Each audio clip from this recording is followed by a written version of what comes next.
Dr. Peggy Swarbrick. I'm Dina Savanaugh, statewide peer wellness coach and trainer for My Health, My Choice, My Life. And today I have the absolute honor and privilege of interviewing Dr. Peggy Swarbrick. Dr. Swarbrick is well known for developing the 8 dimensions model of wellness we use, as well as the pure wellness coaching model we use to serve our clients every day. Her Words of Wellness newsletter publication has been in publication since 2008, and we enjoy that very much. So, welcome, Dr. Swarbrick, and thank you for joining, everyone. We're so glad you're here. Enjoy. Let's get started.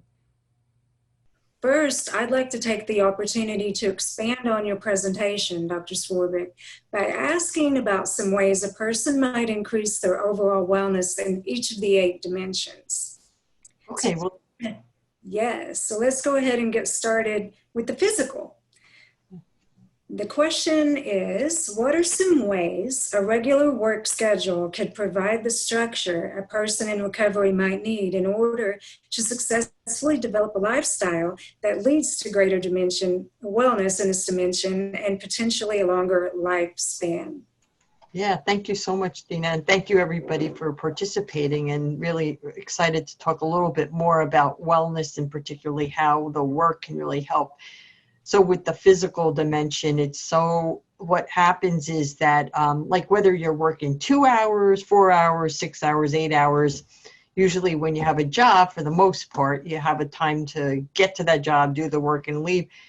It really gives you that structure. So whatever you decide in terms of how many hours you work, that schedule sort of helps to regulate, because, and that's one of the things in IPS or wellness coaching you can help people with, is help them to say, okay, I have this 4-hour job or 6-hour job or 8-hour job, whatever the number is. And then, it's this time to that time. And for many people, sometimes people take odd job hours, which sometimes for some people that's not so great. Sometimes it's better to have the job, it's from 12 to 4 or 12 to 6, whatever the time, but it helps you then to regulate that, because then you have to get up at a certain time, get yourself ready, go to the job, then be in the job. So that job schedule and that routine that it creates about really can help you. So it helps you with that sleep.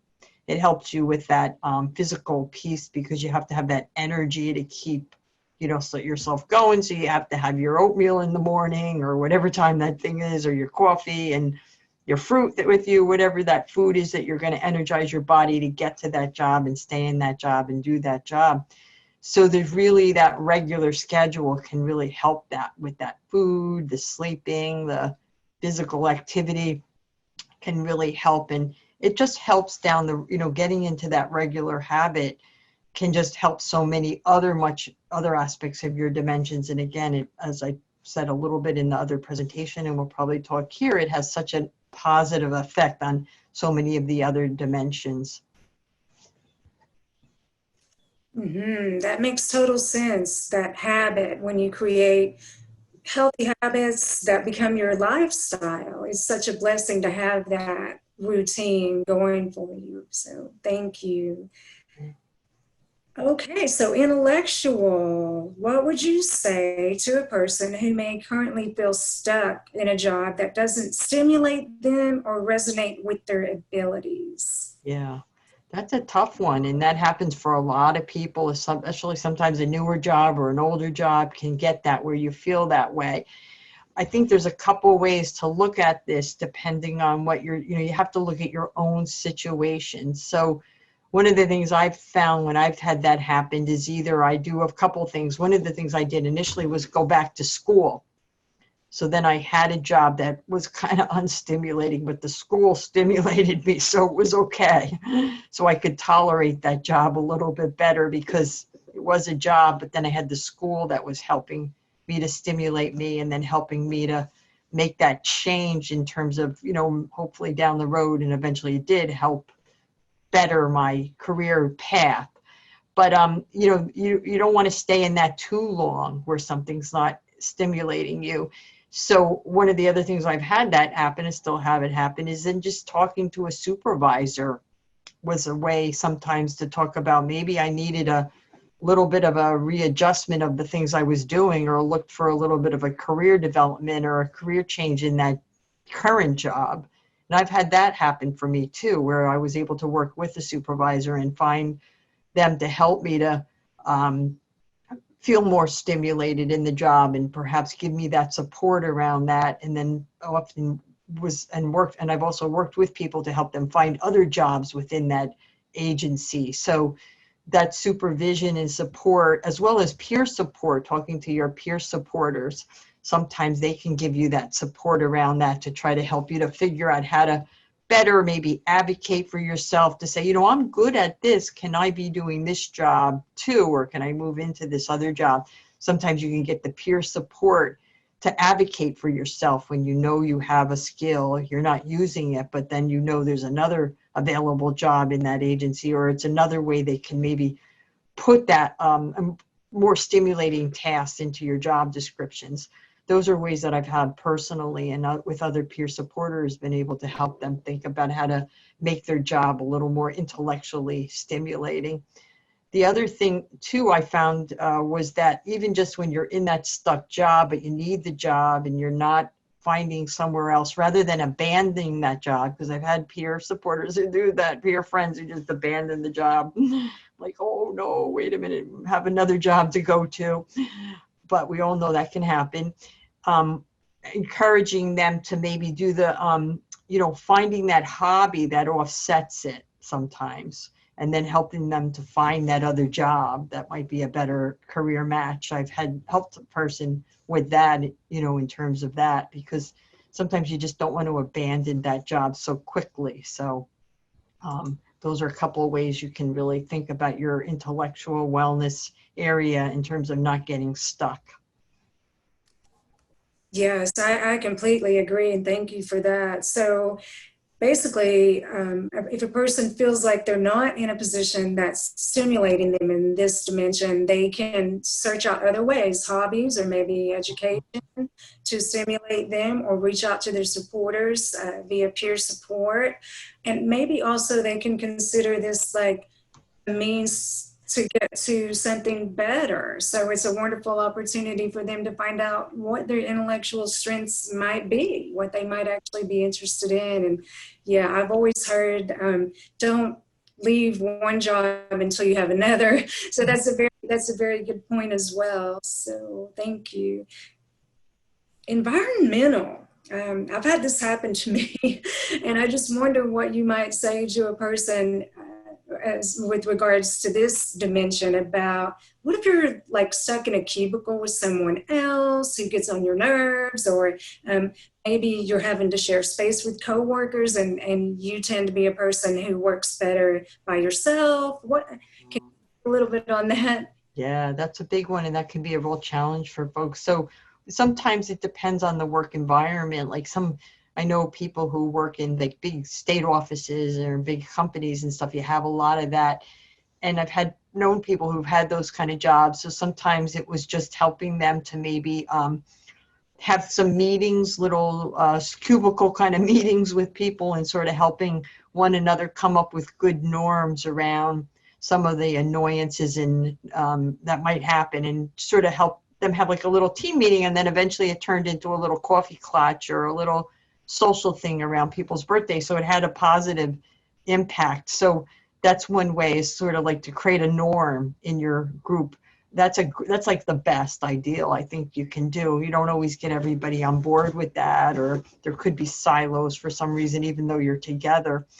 So that's definitely one way to do that one. But again, it's just, and then this is a great thing for an employment coach or peer wellness coaches, when you're helping a person to find the job, think about those things. Those are things to think about when a person's in an interview or going into the place. Look at those kind of factors, and then try to understand what are the factors in the environment of the distractions or the proximity of other people to be mindful of. And some people can get accommodations for that if it's very distressing or impacting their ability to do the work. So that's another avenue eventually, maybe one that's later on where this other strategies didn't work.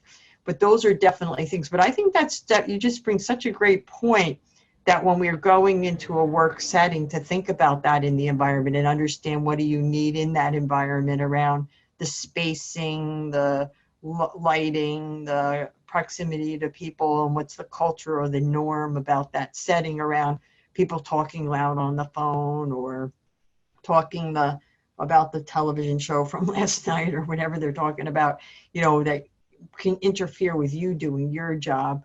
So that's definitely an area with the space. But then it is that confidence to speak up for yourself and then assert yourself in a way that people can hear you and then make that adjustment. But yeah, but that's sometimes like that thing where you don't always have in your control depending on the setting. That's so true. That is so true. And it can be challenging for people that have been out of work for time, going back into an environment where they feel like they don't have that control like they do maybe at home. And working with a peer wellness coach, for example, brainstorming some ideas of what they could do is one option. Just being a self-advocate and talking to their supervisors and just seeing what adjustments could be made. In my personal experience, when I worked in a cubicle, we had this overhead lighting that just felt so just annoying to me. And I was able to talk to my supervisor, and we turned that light out, and then I got some ambient lighting, at my desk. It made all the difference in the world. So, just small little things like that, like you said, can make all the difference. Yeah. And I think in your work environment, one of the things for those, that's so important because you are at work a lot of times, is to make sure you have things in the environment, even if it is a small environment, that can be personalized for you to help that personalization. Nothing of any, of things like pictures, little things in the environment can really make a big difference to make you feel comfortable in that environment. So that's also another thing where coaches and wellness coaches and supported employment staff can really be thinking about people. What are things you can put in a picture, or maybe you have your people sometimes put their diplomas or the different kinds of things that they have, certificates they received, or just little momentums that are in the space that can help you to feel comfortable. Your cup in your certain spot, your coffee cup, and those kinds of things. Absolutely agree. Absolutely agree. It's those small things that make all the difference. So, well, the next dimension I want to talk about, the emotional dimension, we kind of just covered some of those, but I wanted to ask you about, either in your personal experience or working with others, what some unique challenges a person with serious persistent mental illness and or substance use disorder might experience in going back to work. And then the second part, what resources might be available to help them strengthen their coping skills.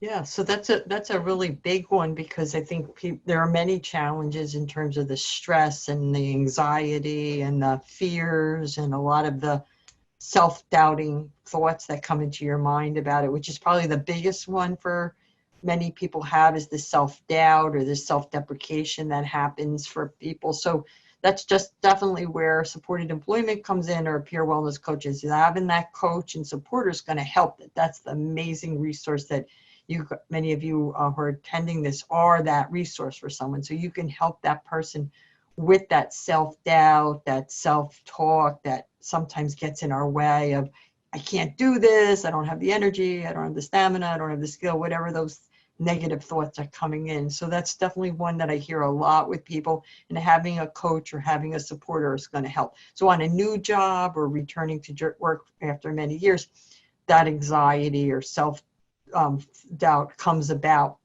Now, depending on what your condition is or how long you've been out of work, there's a whole host of other emotional and mental challenges that might happen.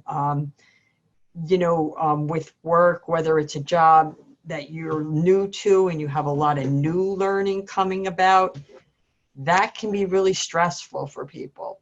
And you may still have the ability or skill, but you just have that anxiety that gets in the way of you learning how to use the Zoom. Now we're using Zoom and phones and all the technology.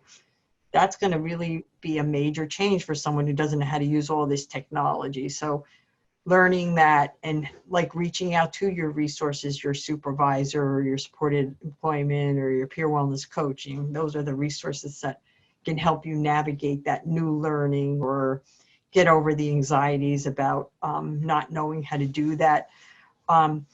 There's also just like the, the stress of being able to feel, like you can do this. So I think trying to just help prepare people as much.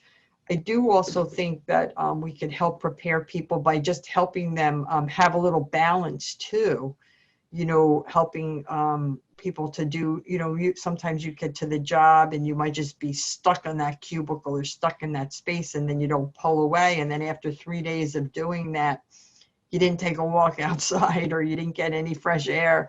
Reminding us to take our breaks or to take those little, if you have like an exercise routine or a thing like that keeps you, going to the bathroom, just take that break to go to the bathroom, like helping us to reminders of that, because that could add to our stress.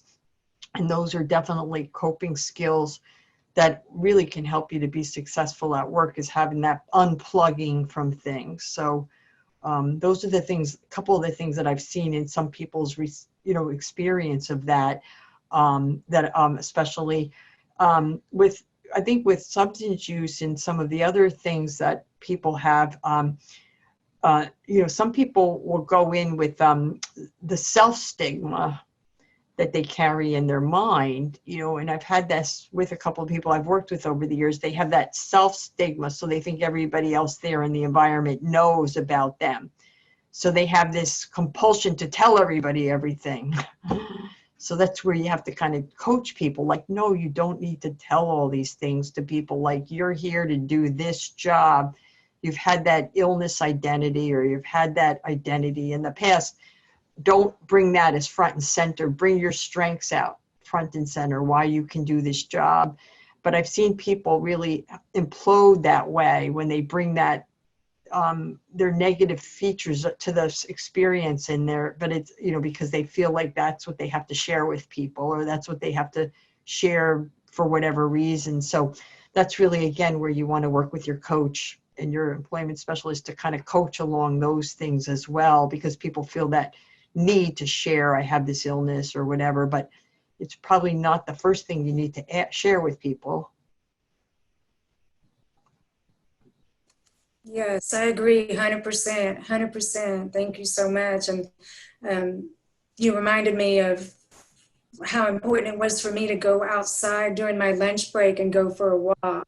I did that as often as I possibly could, and it broke up the day, and it also just was very refreshing, just to go outside and look up at the sky and get a little physical activity, because if you're sitting for a long time and, feeling stuck in a cubicle, can really make a difference. But I totally agree with everything you said. Thank you.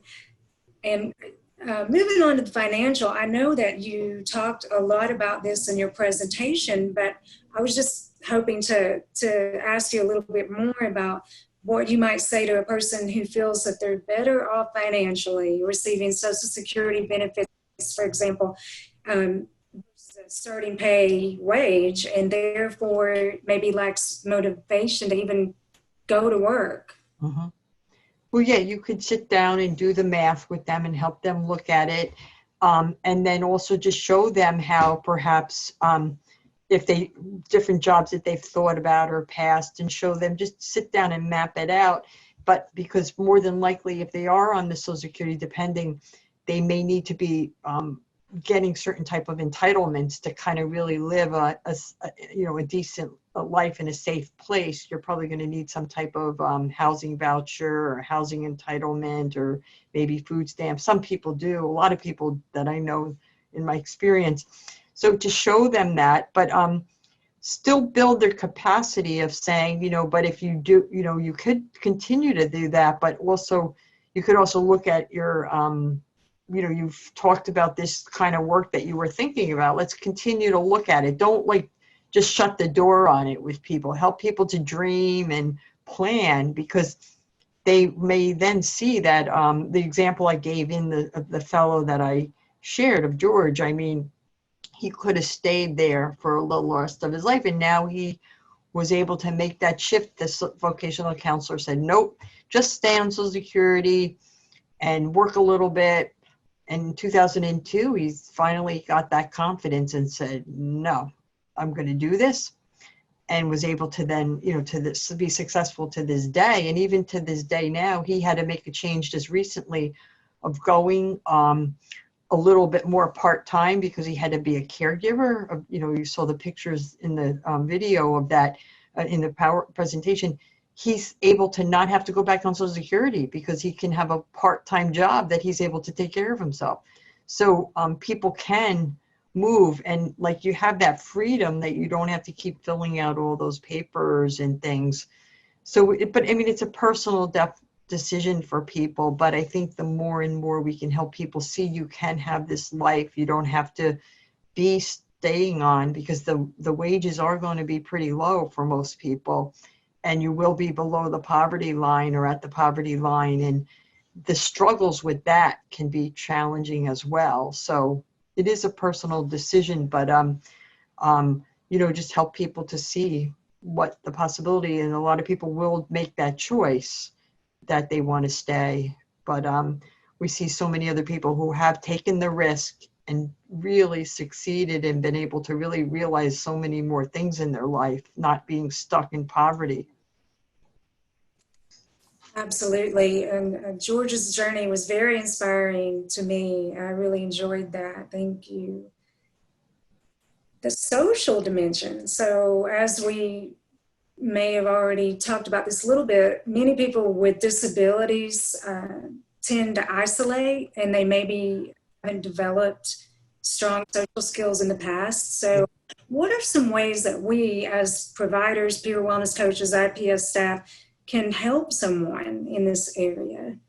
Yeah, well, I think just the peer support that you provide, you're providing that social connection for them. So that's a really great start in that relationship. You do a lot of role modeling with them and confidence building around that. And then knowing that, your role is to help them get a job or whatever, if you're supporting employment and wellness coaching, thankfully you have a little bit more of a thing, but just helping people to see that the social, some people are not going to want to be socially connected with people. They're not, but to help them understand there's that social connections, just even a few can be so important to help so much buffering of our, when we have hard times.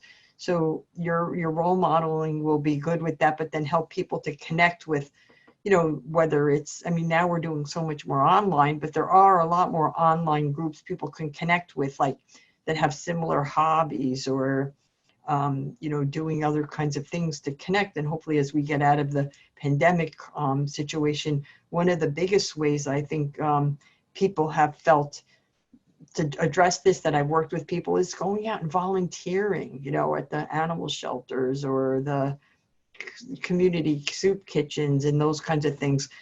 Those have been ways I've worked with people over the years many times, and people tend to be isolated really, but they knew it was better that they got out, do those kinds of things, and they feel good about themselves too, and they've connected or given back in a certain way. So if there are volunteer community things that are available, that either by online or as we get through safe distancing, people can go out and do those kind of things, and they become opportunities, because the good thing about those things for people is they're not like, you're not pressured, you do that because you want to try it, and then it works or it doesn't.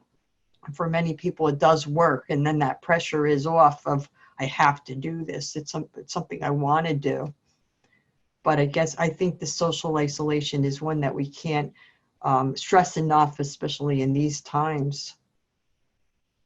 I totally agree. And thank goodness for the social networks, during this time, like you said. Spiritual. Can you talk a little bit more about how meaningful work provides purpose, while spiritual wellness expands our sense of purpose and meaning in life, and how they may be connected? Okay, so I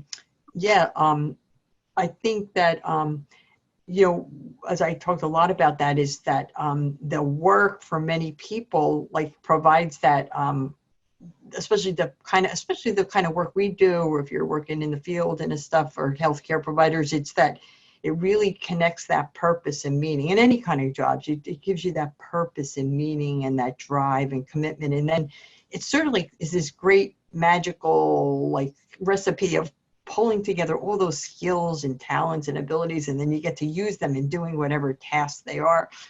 And it's just a powerful force for us as individual human beings to kind of we want to be able to do, you know, be engaged actively. And that really helps our healing and our recovery. And that's a big piece of that. And I think that the more we can, you know, look at our spiritual wellness, find these activities such as work being one and other things. I think the more you look at, it's important for people to have other spiritual activities beyond the work. Like, and everybody I know, most people I know have something or more than one, but they really help you have that piece, that purpose and meaning of what you can do. And then it helps you to be connected to other people, give back to other people, be connected to your communities, be doing things that are helping the world, you know, and for many of us, that's important to do, I think, on some level. And it's so important, especially in these times. People are very, you know, we work in this field with mental health and substance use. We see so many more people being distressed and distraught, and so many rates of like suicide. I think that's really why I think having activities that have purpose and meaning, I think, can be really antidotes to suicide for many people. I think that's what keeps people connected. So I think we can't even highlight this enough, that the spiritual wellness activities are so important for people's recovery, or for people who are in any kind of an emotional crisis. The spiritual wellness activities are going to really help them a lot, you know, as well as social connections and getting kind of support. But I think that's why you guys that are doing the work of helping people find meaningful, productive activities is so important. And then also those hobbies. That's why I think, you know, going back to the occupational one is the dimensions that we talk about work, and we talk about volunteerism, and we talk about caregiving. Those are also things that give you spiritual drive and commitment as well as connection to other kind of community faith groups and things like that. So very, very important piece of wellness that work can provide that. But again, always not keeping in one lane, keeping around, you know, keeping the diversity of things that we can do to help strengthen our wellness.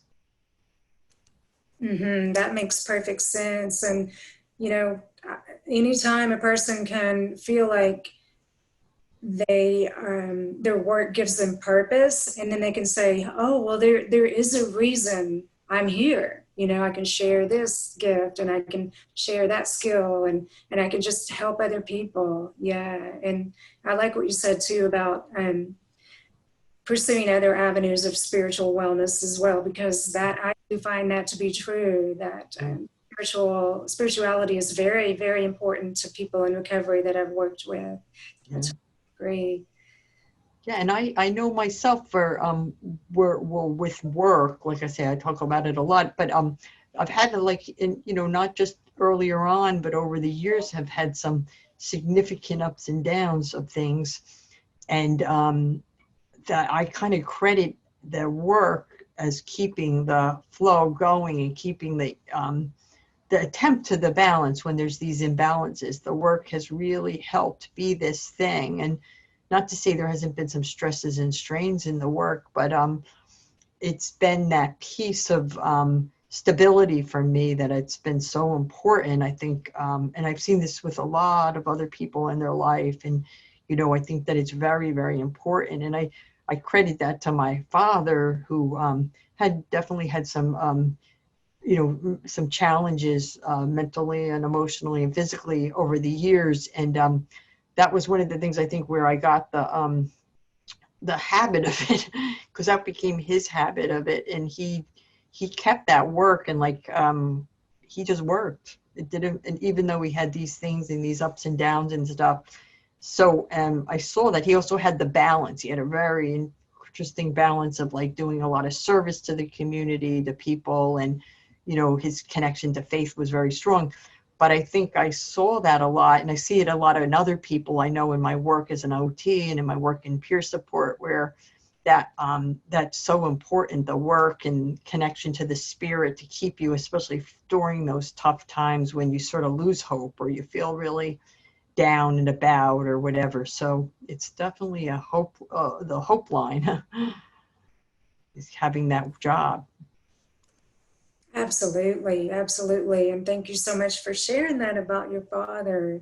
It's good to have a role model that can teach you, you know, there's good habits, and that's awesome. Well, moving into the last one, occupational, I mean, we've kind of talked a lot about occupational within the other dimensions, and I think that's so cool how each of the dimensions they're not separate, they're interconnected, so they kind of weave in and out of each other. I think that's really cool. I do have one thing to ask you about occupational. You mentioned personal satisfaction and enrichment derived from one's work. So, how could a person with disability find out what their strengths are and what they consider meaningful? Yeah, so I think it's just talking to people about, you know, whether they have worked or not, or they haven't worked a lot. I sit down and just talk to people, like even helping them, you know, hearing how their day goes, what are they doing during the day, what's been a good day or good week. And then I start to help people look at, like, reflect back, especially when you're young. Like, well, talk about to me before you were, you know, got this challenge in your life and before you got sick. Tell me about what that was like. Tell me what it was like when it was going well. And sit down and have like a little bit of a history exploration of what the person did as a child or a young adult and things. When you start to hear the kind of activities people are involved in, or often what comes up is a lot of their strengths, like, you know, talking to you about courses that they were really good at, or a sports they were really good at. Like, that stuff starts to bubble around into the conversation, and then you start to understand for the person. And I mean, you can reflect that back to them. It sounds like, you know, you're talking about being on the track team and how all these things related to being on the track team. Like, I have somebody who does talk about that a lot, their experience on the track team, and that comes up in a lot of things. And I've highlighted to them, you know, how that they did that. They had that stamina, they had that thing, and it's helped them to see that they could do this now, or what they can do now. But it also just helps to revalidate that they have these skills, they have these abilities, and it might not be the same thing comes about right now in terms of their pursuit of a job, but they get to start to validate that they actually have they've done these things before. So that's the evidence, right? That you did this before. It might've been 20, 30, 40 years ago, or even 4 or 5, depending on how old the person is. But you start to hear those kinds of things, and then start to, like, I think then just have to talk, from that you can talk to them about what about that did they like, what about that did they think they were good at. So I think you start to uncover those strengths by just some of that exploration of either their current or recent or past routines, and particularly when people are younger, like things. I think those things tell a lot about a person when you start to hear stories from childhood or young adulthood, when people talk fondly of those things. So that's one of the things I've talked to people about that often leads to them now thinking about, okay, where are you now and what would you like to do? Or what about that might be translatable into something that you could be doing work-wise or volunteering-wise now, if that's the route you want to go. Yes, what a powerful question. You know, tell me about when things were going well in the past. What did that look like? And then, you know, using your active listening skills to reflect that back, and then, you know, ask more open-ended questions. I love that idea. That's beautiful. You. Well, we've covered the 8 dimensions of wellness questions, but I did have just a couple of more questions for you, if you don't mind. Sure. You shared some resources on the negative effects of being unemployed or underemployed, and the importance of creating an exit plan when receiving Social Security benefits.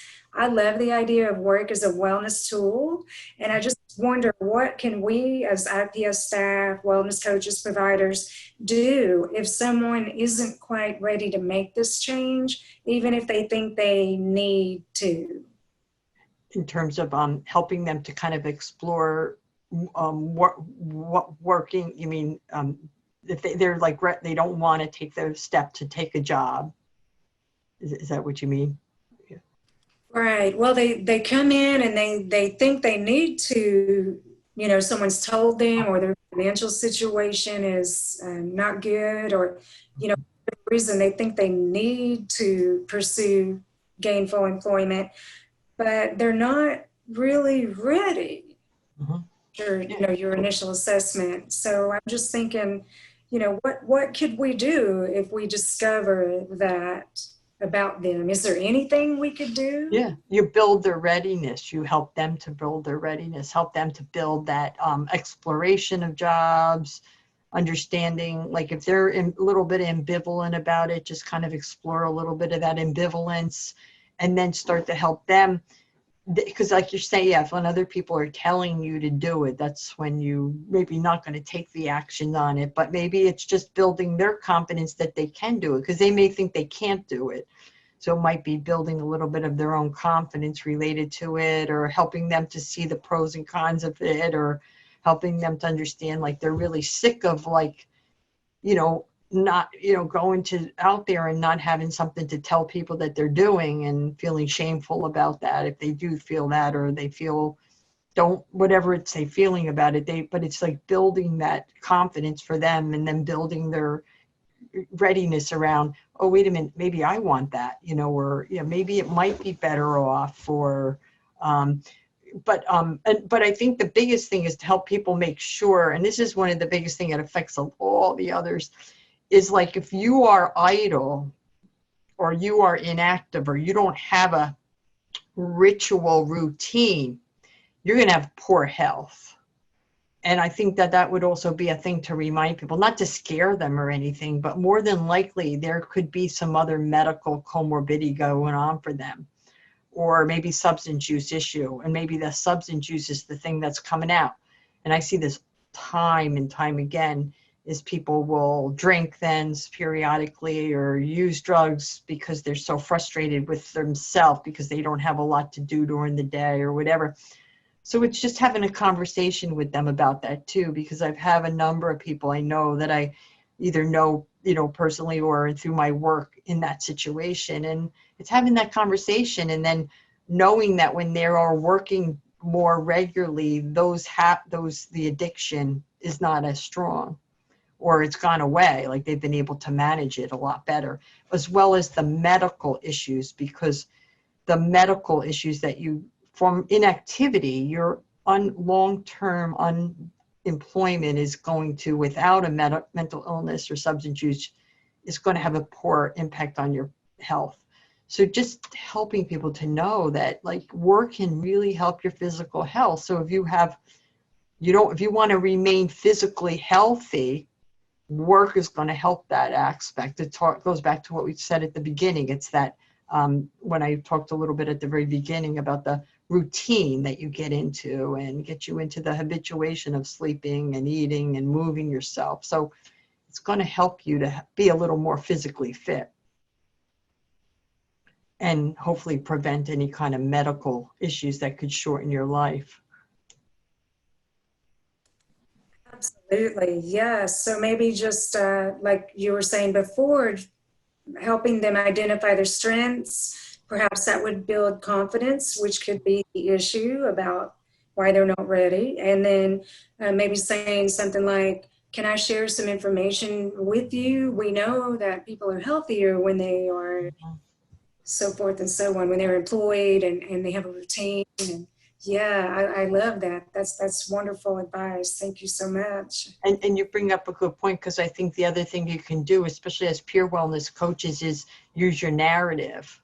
Like, your narrative piece comes in on a lot of these areas, but using your narrative can be really helpful, because especially if you've developed really good trust relationship with them, you know, you are a role model then, and those narratives pieces of your narrative or segments of your narrative could be useful to share if it, for them to understand that, you've been through this too, and you've able to make these steps. So if that's relevant, that's a good strategy as well. Yes, that's a wonderful point. That's a wonderful point. Yes, I totally agree. Well, Dr. Swarbrick, do you have any final thoughts and or words of wisdom on something you talked about, illness identity versus positive wellness identity from your own personal journey that you'd like to share with us? Yeah, well, I pointed out a little bit earlier in the discussion about like just how you bring that illness to the picture a lot of times, and we all do it in whatever different parts of it, but the wellness identity is like so much like a little better to, there's time and place to share your pains and sorrows and what you've been through, but the wellness identity, it's like really a very, it just helps a lot more. And I know myself, I think about that too. I want to tell you all the things that are going wrong with me because I'm really not this or that, but it's better to put the positive out there. And that, again, that's a lesson from my mother who would just be like, she just told you just kind of focus on the positive. And she had a couple of these cute little songs she would sing about that sometimes where we would go, what are you singing that for? But now I think about that song and I love it.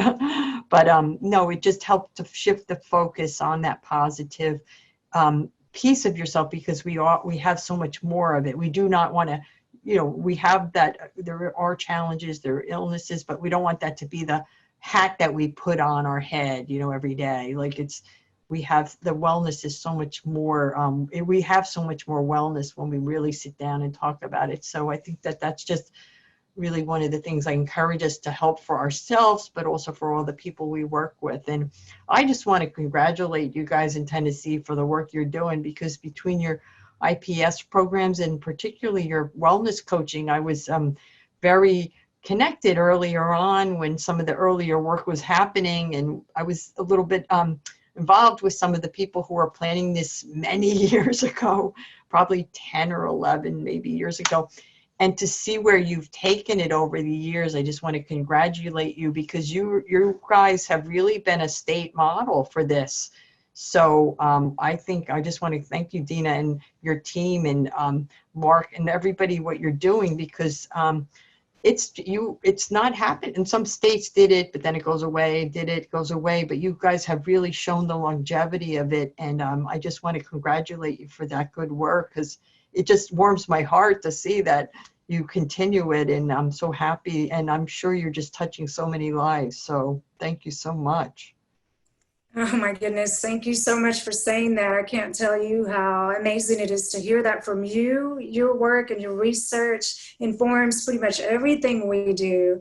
And it's just amazing to hear you say that. Thank you. We do feel like we're kind of leading the way, and we've been doing it for a while, and we continue to grow and shift and change. And it's just, to me, it's just been a saving grace. All of the things you talked about today, I feel like I've personally experienced because of this job. It's just been a huge part of my own recovery, and such a blessing to get to help others and inspire them and share with them. And, we appreciate you so much. We think about you, we talk about you. I don't know if your ears are ever burning, but we just love, everything that you've done, and we just appreciate you so much. And thank you so much for being here today. Before we go, I wanted to point out that I love what you said about illness identity and positive identity being a choice. And you're choosing, you have your mom's song in your head. Mm-hmm. And that's awesome. But it's a choice that you have to make, that I have to make, that we all have to make. Yes. It is a choice to be positive or be negative, right? So we can choose that positive wellness identity and share that with the world, or we can share the other. And we talked about that earlier, about how sometimes people just feel compelled to get it off their chest, but ultimately it's our choice on how we share ourselves with the world. So I love that. And I just want to thank you so much for being here. It has been a privilege and an honor to get to pick your brain today and get some insight and just a little more information about, what you shared in your presentation. And is there anything else, any final words you have for us? No, thank you so much for this opportunity. And I just, please reach out to me anytime. I have the resources there, and I have plenty more resources. We're constantly putting together resources that we're trying to put out on websites to just make it publicly available to people. So please reach out. And if there's any kind of resources we can help you guys with your work, just please let us know. Just thank you so much, Dina. And thank you very much for everybody. I hope the conference is just such a success, and really just take the, just keep keep the good work up. Thank you. This has been such a wonderful interview. We are so glad you could join. Thank you so much for being here, and thank you to Dr. Peggy Swarbrick. We wanted to let you know that there's still a lot more great sessions to come, so please go ahead and visit the session lobby to find out, and also the exhibit hall for more great resources. And please go ahead and hit the survey button at the top of your page to fill out your evaluation for this session. Thank you.